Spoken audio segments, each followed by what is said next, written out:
Madam नमस्कार. मी रोज एक नवीन विषय म्हणून माझा एक युट्यूब चॅनल चालू आहे. मी एक गव्हर्नमेंट कॉलनीतली तक्रार की आपल्या कुपवाडला आजम जमादार यांच्याकडे आहे. त्या आजम जमादारांना मी वारंवार भेटलेलो आहे. आयुक्त साहेबांच्यापर्यंत हा विषय गेलेला आहे.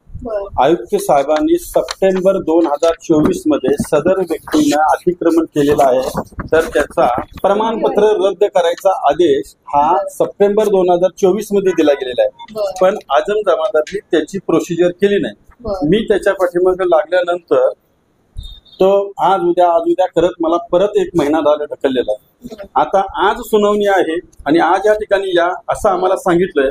तर आता म्हणतात की त्या कोण मॅडम आहेत तुमच्या दौनच्या, विचारलं तुम्हाला वेळ आहे का?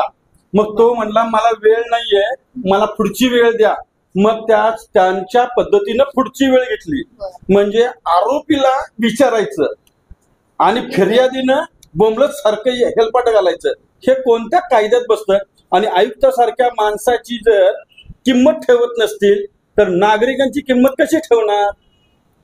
हे जरा मला तुम्ही त्याचं विश्लेषण करावं ऑन कॅमेरा. या संदर्भातली सगळी माहिती मी घेऊन योग्य ती चौकशी करते या संबंधातली आणि तुमच्या अर्जानुसार योग्य ती मॅडम जी तुम्ही सिनियर अधिकारी या नात्याने प्रश्न करतो.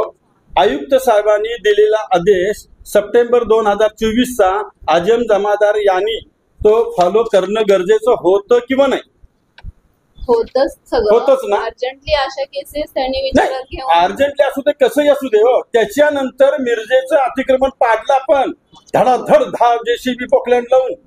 आणि आयुक्त साहेबांनी दिलेला आदेश हा आरोपीला विचारलं जातंय अतिक्रमण करणाऱ्याला की तुम्हाला वेळ आहे का? आणि ही गोष्ट मला सांगितली त्यांनी, फक्त ऑन कॅमेरा नव्हतो म्हणून तो वाचला.